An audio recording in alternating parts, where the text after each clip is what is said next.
Hi friends, welcome to KCS classes. दोस्तों, आज का टॉपिक हमारा संविधान का है पार्ट 6। इससे पहले हमने 5 वीडियो दे दिए हैं जो कि महत्वपूर्ण वीडियो थे। ठीक है, आज का टॉपिक है जो संविधान का सबसे ज़्यादा महत्वपूर्ण टॉपिक है, क्योंकि दोस्तों इसमें अनुच्छेद देखिए भाग 4 की बात है, अनुच्छेद 36 से 51 तक की बात है। राज्य का नीति निर्देशक तत्व क्या होते हैं, इसके लाभ क्या होते हैं, इसमें नागरिकों का प्रभाव क्या होता है, सब बताएंगे। और साथ में मौलिक अधिकार एवं इसमें अंतर क्या है, इसको भी हम देखेंगे। साथ साथ देखिए, आप कहीं भी पढ़ते हैं उसके साथ आपको क्वेश्चन करना आना चाहिए। और क्वेश्चन किस तरह से एग्जाम में आते हैं ये आपको आ गया तो आपका एग्जाम क्लियर हो जाता है। तो मैं आपको इस वीडियो में सारे क्वेश्चन अब तक के जितने बने हुए हैं सब दिखाऊंगा। और मैं आपसे दावा करता हूँ इस वीडियो को देखने के बाद आपका इस टॉपिक से कभी भी क्वेश्चन गलत नहीं होगा, क्योंकि आप यूपीपी से दीजिए, लोअर पीसीएस कुछ भी दीजिए, यूपीएसआई तो सबसे महत्वपूर्ण आपका है, ये लेखपाल दीजिए, संविधान का सबसे बड़ा महत्वपूर्ण वहाँ पर रोल होता है। ठीक है, अगर संविधान से ही आपके क्वेश्चन गलत हो गए तो आपका फिर क्या होगा आप जानते हैं। तो ये वीडियो देखिए और अंत तक देखिएगा, मैं आपको हर टाइप का क्वेश्चन में बताऊंगा। दोस्तों चलिए शुरू करते हैं हम लोग वीडियो।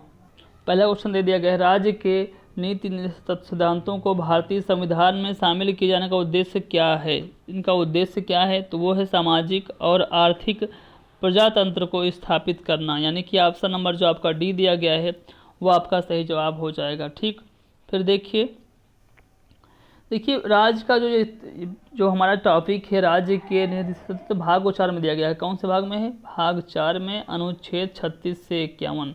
लास्ट में वीडियो में आपको 36 से 51 तक के सभी अनुच्छेद बताऊंगा, 36, 37, 38, 39, 40 में क्या क्या बताया गया है, या जिस तरह टॉपिक में क्वेश्चन आएगा उससे बताऊंगा। लेकिन जो मैं डिस्क्रिप्टिव बताऊंगा वो बाद में 5 मिनट में आपको सब कुछ बता दूंगा। ठीक है दोस्तों, पहले आप क्वेश्चन देखिए। फिर इसके बाद दिया गया, निम्नलिखित में से कौन सा एक राज्य के नीति निर्देशक सिद्धांतों का उद्देश्य नहीं है। इनका उद्देश्य कौन सा नहीं, इसको हमको बताना है। तो देखिए इसमें क्या है, कल्याणकारी राज्य की स्थापना करना, हाँ है, सही है। सामाजिक आर्थिक न्याय को सुनिश्चित करना, ये भी है आपका। एक धार्मिक राज्य की स्थापना, ये आपका नहीं है। धार्मिक राज्य की स्थापना करने का कोई ऐसा उद्देश्य नहीं बताया गया है। ऑप्शन नंबर सी आपका सही जवाब हो जाएगा। फिर देखिए क्वेश्चन नंबर 4 में दिया गया, राज्य के नीति सिद्धांतों के बारे में, तत्वों के बारे में निम्नलिखित कथनों पर विचार कीजिए। कौन सा कथन में सत्य होगा। देखिए ये तत्व देश के सामाजिक, आर्थिक, लोकतंत्र की व्याख्या करते हैं। इन तत्वों में अंतर्विष्ट उपबंध किसी न्यायालय द्वारा प्रवर्तनीय मतलब एनफोर्सिबल नहीं है, इनमें से प्रवर्तनीय नहीं है। तो जी हाँ, आपका दोनों ऑप्शन सही हैं, पहला और दूसरा आपका दोनों सही, यानी कि ऑप्शन नंबर जो आपका सी दिया गया है वो आपका सही जवाब हो जाएगा। फिर देखिए दिया गया है, कल्याणकारी राज्य की संकल्पना का समावेश भारत के संविधान में है। अब किस में है इसको हमको बताना है। देखिए नीति तत्व में है, या आपका इसके बाद है चौथे अनुसूची में दिया गया है, मौलिक अधिकार में दिया गया है, प्रस्तावना में दिया गया, तो आपका है पहला ऑप्शन सही है। राज्य के नीति निर्देशक तत्वों के बारे में इसमें बताया गया है। ठीक, उसी में इसका उल्लेख किया गया है। सामाजिक, आर्थिक, लोकतंत्र की व्याख्या इसी में हुई है। फिर देखिए संविधान का कौन सा भाग कल्याणकारी राज्य को आदर्श घोषित करता है, तो वो भी आपका डीपीएसपी है। डीपीएसपी का मतलब जानते होंगे आप, यानी कि जो राज्य का इसका मतलब मूल सिद्धांत क्या होता है। डीपीएसपी का जो फुल फॉर्म क्या होता है, तो directive principles of state policy, मतलब कि डीपीएसपी ये होता है। डी से डायरेक्टिव, पी से प्रिंसिपल, फिर आपका यहाँ पर ऑफ, फिर एस से आपका स्टेट, पी से पॉलिसी, इसी को बोलते हैं डीपीएसपी, राज्य के नीति निर्देशक तत्व। फिर देखिए क्वेश्चन दिया गया, भारत के कल्याणकारी राज्य होने का विचार पाया जाता है, किसमें पाया जाता है। भारत के कल्याणकारी राज्य के होने की जो विचार है वो कहाँ से लिया गया है, कहाँ से पाया जाता है, कैसे है। देखिए संविधान की प्रस्तावना में है, हाँ उसमें भी बताया गया है। ठीक है, फिर मौलिक अधिकारों में है, मौलिक अधिकारों में ये नहीं बताया गया है। ठीक, फिर आपका सी में राज्य के नीति निर्देशक तत्वों में बताया गया। यस, पहला भी सही, आपका तीसरा, यानी कि ऑप्शन नंबर जो डी दिया गया है वो आपका सही जवाब हो जाएगा।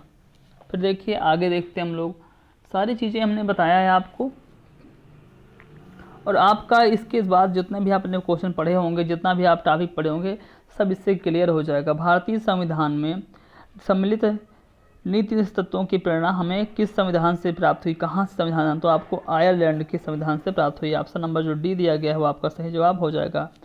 भारतीय संविधान में सम्मिलित जो है ये तत्व जो है इनको प्रेरणा हमने आयरलैंड से लगभग 1937 में लिया था। कब? 37 में लिया गया था। फिर इसके बाद देखते हैं हम लोग नीति निश्चित सिद्धांत क्या हैं?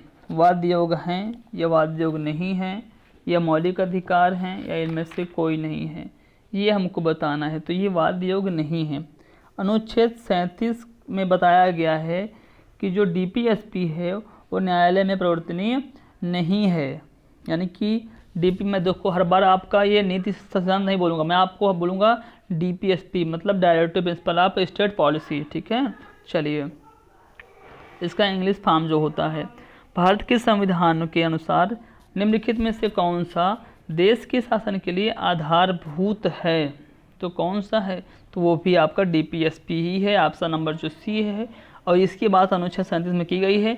अनुच्छेद 37 में क्या बताया गया है ये आपको डिटेल में बता देता हूँ मैं आपकी बात, क्योंकि इससे क्वेश्चन बार बार पूछे जाते हैं, तो ये जानना आपके लिए बेहद महत्वपूर्ण हो जाता है। देखिए इसमें क्या बताया गया है, कोई भी व्यक्ति, यानी कि पहली बात हेडिंग क्या है इसमें, न्यायालय में अपरिवर्तनीय होना कोई भी चीज़, यानी कोई भी व्यक्ति राज्य के नीति निश्चित तत्वों को लागू करवाने के लिए न्यायालय की शरण नहीं ले सकता है। सब कुछ तो कर सकता है कि न्यायालय में वो जा नहीं सकते, यानी भाग 4 जो है वो वाद योग्य नहीं होगा, परंतु इसको लागू करने का जो कर्तव्य है वो राज्य का है, ये इसमें बताया गया है। ठीक, अब मुझे आशा है आपको आ गया होगा। फिर देखते हैं नेक्स्ट क्वेश्चन दिया गया है, समान कार्य के लिए समान वेतन, समान कार्य के लिए समान वेतन भारत के संविधान में सुनिश्चित किया गया एक क्या है? ये क्या है दोस्तों? तो ये है डीपीएसपी का एक पार्ट है, यानी अंग है। ऑप्शन नंबर जो बी दिया गया है वो आपका सही जवाब होगा। देखिए अनुच्छेद 39 में कुछ बात बताई गई थी, तो वहाँ 39 के घ में बताया गया है कि पुरुष और स्त्री दोनों का समान कार्य के लिए समान वेतन होना चाहिए। संविधान के 39 घ में ये जो बात बताई गई थी अनुच्छेद, ये जो है 1976 में समान पारिश्रमिक अधिनियम एक पारित किया गया था। समान पारिश्रमिक अधिनियम 1976 में पारित किया गया था। अब इसमें थोड़ा बात कर लेते हैं, इसको बारे में डिटेल से देखिए। इस अनुच्छेद में गरीबी, बेकारी, बुढ़ापा, बच्चों की सुकुमार अवस्था के संदर्भ में राज्य यथाशक्ति, यथा समय मतलब समय के अनुसार, यथा मतलब अनुसार आवश्यक कल्याणकारी कदम उठाएगा। इसी अनुच्छेद में समान कार्य के लिए समान वेतन का अधिकार हुआ है, बताया गया है। एक मामला था रणधीर सिंह बनाम भारत संघ के मामले में अनुच्छेद 14 तथा अनुच्छेद 21 को ध्यान में रखते हुए उच्चतम न्यायालय ने कहा, यदि कोई महिला किसी पुरुष के समक्ष योग्यता एवं समानता या क्षमता रखती है तो वह समान वेतन की हकदार भी होगी। अगर मान लीजिए कोई लड़का लड़की दोनों काम करते हैं, दोनों समान काम करते हैं, दोनों को समान मिलना चाहिए वेतन। मौलिक अधिकारों के आधार पर इन निर्णयों का अनुच्छेद 39 के खंड घ में समान कार्य के लिए समान वेतन का उद्देश्य प्राप्त बताया गया है। ठीक है, तो आपका इसमें समझ में आ गया होगा 39 में क्या बताया गया है, समान कार्य के लिए समान वेतन। फिर निम्नलिखित में से एक मौलिक अधिकार इसमें से नहीं है। कौन सा मौलिक अधिकार नहीं है? तो वो है, देखिए ये मौलिक अधिकार की बात आई है, ये भी है आपका, ये भी है, ये भी है, लेकिन समान काम के लिए समान वेतन का अधिकार ये है आपका डीपीएसपी में है। कहाँ है? डीपीएस में अनुच्छेद 36 से 51 की बात में ये है। और मौलिक अधिकार आपका जो है इसमें आपको बिल्कुल भी नहीं बताया गया कि इसमें इसके बारे में कोई भी बात हो। ठीक, चलिए फिर हमने बात करते हैं भारत में निम्नलिखित में से किसके अंतर्गत पंचायती राज प्रणाली का जो व्यवस्था की गई है वो किसके अंतर्गत की गई है? तो देखिए वो भी आपका डीपीएसपी में है। कहाँ पर है? क्योंकि डीपीएसपी आपका 36 से 51 तक है, और पंचायती राज की व्यवस्था कहाँ है? अनुच्छेद 40 में बताई गई है। अनुच्छेद 40 में क्वेश्चन ऐसे ही पूछ सकता है कि भारत के संविधान के अंतर्गत ग्राम पंचायतों का गठन कहाँ बताया गया है? तो वो आपका डीपीएसपी में बताया गया है। क्वेश्चन ऐसे भी पूछ सकता है कि बताइए निम्नलिखित अनुच्छेदों में से कौन सा राज्य सरकार की ग्राम पंचायतों को गठित करने का निर्देश करता है? तो वो भी अनुच्छेद 40 में। देखिए अनुच्छेद 40 का उद्देश्य ही क्या होता है कि इसमें आपका ग्राम पंचायतों का गठन करना, मैं आपको बताता हूँ दोस्तों। राज्य जो है वो यथाशक्ति यथाशीघ्र ग्राम पंचायतों का गठन करने का प्रयास करेगा। महात्मा गांधी जी का मानना था कि ग्राम स्वराज्य की स्थापना की जाए। सत्ता के विकेंद्रीकरण के माध्यम से ही ग्राम स्वराज को प्राप्त किए जा सकते हैं। इस उद्देश्य की प्राप्ति के लिए दोस्तों 73वां संविधान संशोधन जो था और 11वीं अनुसूची संविधान में जोड़ी गई थी। यही पंचायती राज की व्यवस्था की गई थी। ठीक, मुझे लगता है आपको अब आ गया होगा। फिर देखते हैं नेक्स्ट क्वेश्चन। इसके बाद दिया गया अगला क्वेश्चन हमारा, संविधान के किस अनुच्छेद द्वारा उद्योग के प्रबंधन में कर्मकारों की भागीदारी का प्रावधान किया गया है?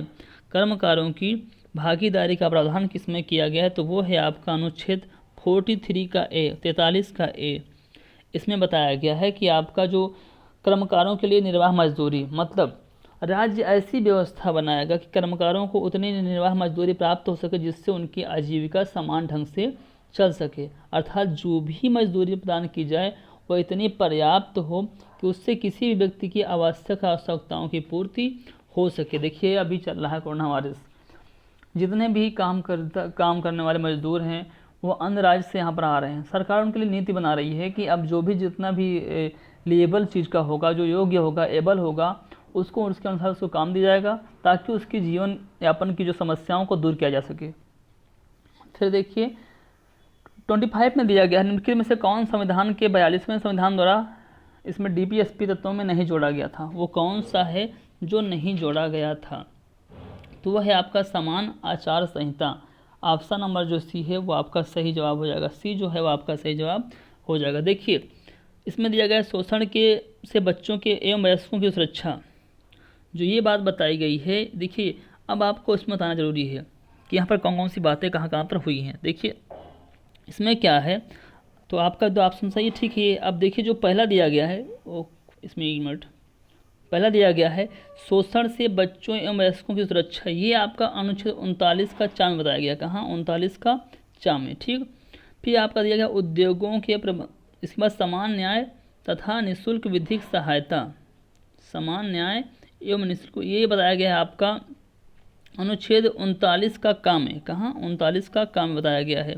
ठीक, अब ये लास्ट वाला जो है इसको मैंने अभी बताया ना आपके 43 का ए में, यानी कि काम में बताया गया है कर्मकारों के लिए निर्वाह मजदूरी। फिर देखते हैं नेक्स्ट क्वेश्चन। भारतीय संविधान के 42वें अमेंडमेंट में निम्नलिखित में से कौन सा सिद्धांत राज्य के डीपीएसपी तत्वों में जोड़ा गया था? वो कौन सा था? तो उद्योगों के प्रबंधन में कामगारों की सहभागिता। ये जो था ऑप्शन नंबर कहीं दिया गया है, यस बी में, उद्योगों के प्रबंधन में कामगारों की सहभागिता।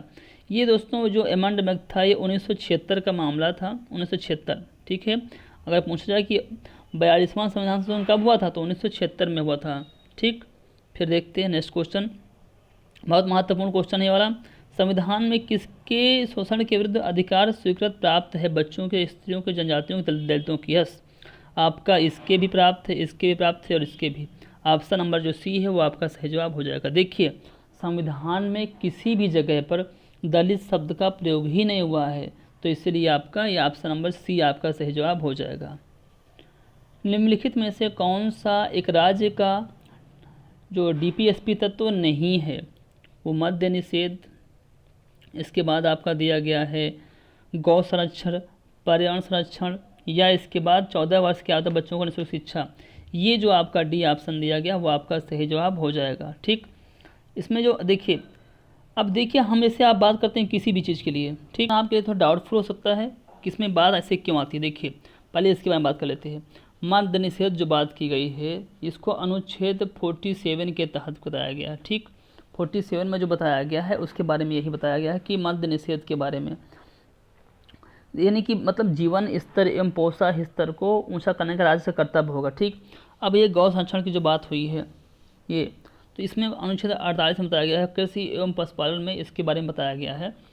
तो फिर इसके बाद इसके बारे में आपका पर्यावरण संरक्षण जो दिया गया है वो अनुच्छेद 48 का एक के बारे में बताया गया। लेकिन जो ये बात आई है ऑप्शन डी की, इसके बारे में अनुच्छेद 45 में बताया गया था। ठीक, अनुच्छेद 45 में ये प्रावधान था कि इसके तहत बच्चों को 14 वर्ष तक के बच्चों को अनिवार्य शिक्षा दी जाएगी। लेकिन 86वां संविधान संशोधन 2002 हुआ था, 86वां संविधान संशोधन 2002 में बताया गया था, तो ये बात जो है अनुच्छेद 21 के तहत अब ये मूल अधिकार बन गया था। पहले तो इसी में था, फिर इसको बना दिया था मूल अधिकार।